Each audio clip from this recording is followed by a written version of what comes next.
اب ہم جاتے ہیں گزرتے ہیں، کوئی محل بنا دیکھا بہت عالی شان، تو ایک دفعہ تو ہمارے اعصاب کے اندر جو ہے نا تھر تھراہٹ پیدا ہو جاتی ہے نا، یہ کتنے خوش نصیب لوگ ہیں، کیسے کیسے کوٹھیاں، کیسے کیسے محل ان کو نصیب ہے۔ اگر ایمان ہو تو کچھ نہیں ہوگا، کوئی اثرات آپ پر نہیں ہوگا،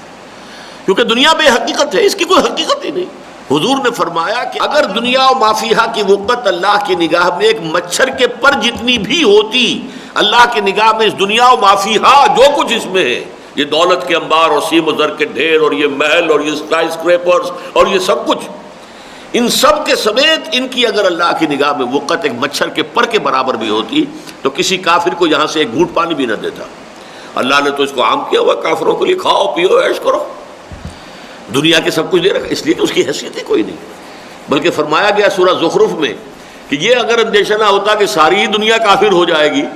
تو ہم تو ان کافروں کے لیے ایسے محل بناتے کہ ان کی چھتیں چاندی کی ہوتی، دروازے چاندی کے ہوتے، ان کے چھپر کھٹ چاندی کے ہوتے، بلکہ سونے کے ہوتے، وَزُخْرُفًا۔ لیکن یہ بھی سب کچھ ہمارے نزدیک بے حقیقت ہے، کوئی حیثیت ہی نہیں۔ یہ کیفیت اگر اب میری نہیں ہے تو پھر وہ ایمان کی حقیقت تو مجھے نصیب نہیں ہے۔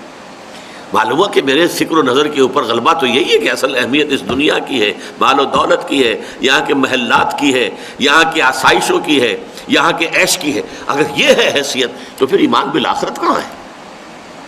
وہ تو صرف ایک عقیدہ ہے، پوٹلی بندی ہوئی دماغ میں کہیں رکھی ہے،